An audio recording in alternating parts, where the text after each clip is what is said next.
No video highlight montage this week to start the show because it was an ugly game. Oklahoma, number 9, nonetheless, gets the 26-6 win over Iowa State on a wet, windy, cold senior day in Norman.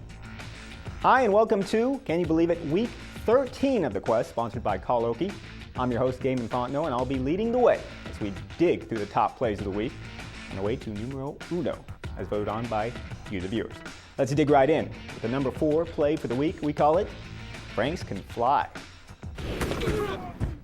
Midway through the fourth quarter, with the Sooners already up 23-6, about half of OU's fans were still in attendance when the Crimson and Cream got tricky for the second time of the day. Landry Jones fakes the handoff to Brandon Williams, gives it to receiver Kenny Stills on an end-around play, except Kenny then pitches the ball to fellow receiver Trey Franks on the reverse. And I believe he can fly. Franks, a 5'10" sophomore, is the fastest player on the team, so you might imagine he is dangerous when he gets around the corner. Fortunately, he's no Trent Rattery when it comes to running through tackles. Franks gets 45 yards all the way down to 1, and sadly for the Sooners, Michael Honeycutt ended up kicking a 21-yard field goal. OU went up 26-6.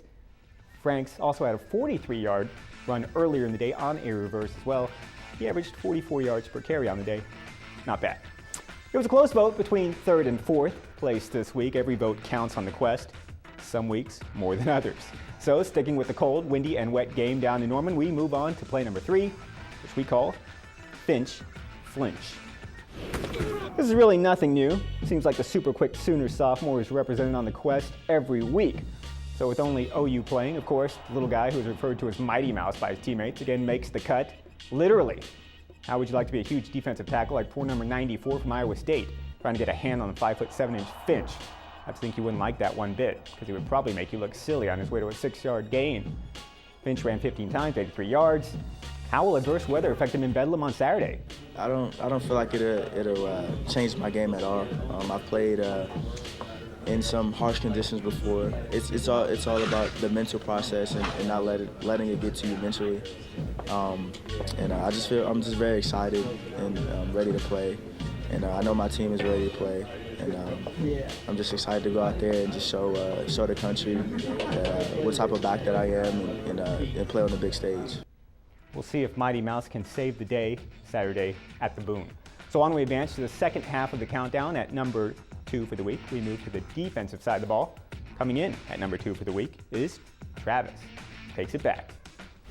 No, the outspoken Travis Lewis isn't taking back something he said, although he may have some regrets about all that national championship or bust talk. This is certainly one of the more entertaining plays on a dreary day in Norman. There was just more than 2 minutes remaining in the first half on Saturday when linebacker Tom Wart tipped the Jared Barnett pass up in the air. The linebacker Travis Lewis, all too happy to accept the gift. And although Sooner Sr. got little to no help from the supposed blockers, he has to run through all the quarterback, the receiver, everyone else. Lewis did manage to rumble all the way to the pay dirt, about 65 yards in all. Fortunately, that work by Lewis was called back Cyclones' 43-yard line due to a questionable illegal blocking call on Jamarcus Farland, some 15 yards behind the play. Once again, the Sooners stalled in the red zone. Michael Honeycutt had to kick a 28-yard field goal, with OU up 20-6 very late in the first half. Travis Lewis finished with 3 tackles, and here's what he had to say on senior day after the game on Twitter, at TravisLewis28. Thanks everyone for all the support. I did this today for the Sooner Nation. Love you guys. So here we are at the number 1 play of the week, as voted on by you. I've got to tell you, this is probably the surprise of the season to me, as you've proved to me that you love tough guys. Our dig of the week, sponsored by Call Oki, Call Before You Dig, is a play we call Relentless Rattery. Second quarter on Saturday when Landry Jones dumps the little pass off the senior tight end Trent Rattery for a gain of 6 yards, before the big guy starts dragging Cyclones with him for another 4 yards all the way down to the Iowa State 36-yard line. How many Cyclones does it take down the 6'3", 250-pound senior from Weatherford? I'm going to go with 5. Number 6 was on standby if needed. Landry Jones was 22 of 43 for 256 yards with 2 interceptions. That was Rattery's only catch of the day. It's good enough for the top position on the Quest. I'm sure his family is proud. One guy definitely proud of his teammates on senior day was Norman injured OU all-world receiver Ryan Broyles. At Ryan Broyles, I can speak, it's true, on Twitter had to say, proud of my boys today. Both sides of the ball showed we are capable of owning our own destiny. Back to the grind tomorrow to finish strong. And, well, if you have any questions, concerns, anything that you want to tell us, you can hit us up at @the_Quest on Twitter, at NewsOK Sports on Twitter, and on News OK Sports Facebook page. You've only got one more week to do that. And then, well, there's only one game this week, and you might have heard of it. It's Bedlam. It's Arma Bedlam. It's a winter wonderland. OU at OSU, 7 o'clock on Saturday night at Boone Pickens Stadium in Stillwater. So that's it for one more week of the Quest. Remember to vote next Monday through Wednesday. It's a big one for your favorite play from Bedlam this Saturday night. I leave you now with a preview of an epic Bedlam showdown. We will see you next week. They don't like us, we don't like them, so it's going to be a dogfight, and we're just ready to get this out of it. What makes this rivalry different is just the hate relationship that we have with each other. They hate us with a passion, and we hate them with a passion. We do not like those guys up there, and they hate us. And it's going to be one of those things where it doesn't matter who's playing. Just remember we're playing for the Big 12 championship, and we're playing for Bedlam. You know, we're playing for a state championship. So this getting after them and whoever's hurt and all that is a non-factor now when we're about to kick it off.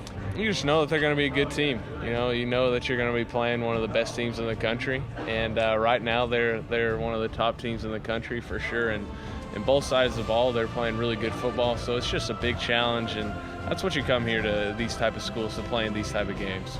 Last thing I need is people telling me you got to do this, you need to do this. I mean, there's already enough pressure and already enough, at stake.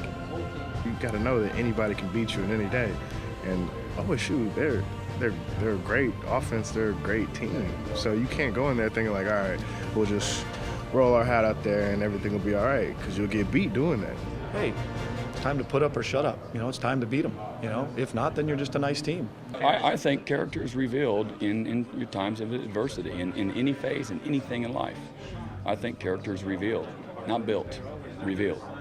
And, like I said before, life's a series of storms. You're going into one, you're coming out of one, or you're getting ready to go into one. If it's sun shining or not shining, or if it's cold or if it's hot, we're going to show up. This is probably one of the biggest games in Bedlam history, in my opinion. When you just talk about what's at stake, they're trying to get their first BCS appearance in their first game, and we're looking for our, I don't know how many Big 12 championships we have, but we're looking to put another one in the trophy case. I think it's a very big game. It's going to take us places we've never been before. If we win this game, but like I said, we just got to focus, treat it like any other game. Try to execute like any other week. We all believe no one's heads are down. Even if we are underdog, I heard that today, 3 points. I feel like if we go to OU, I feel like we're never the underdog. So guys are really preparing to win, just like we do every week.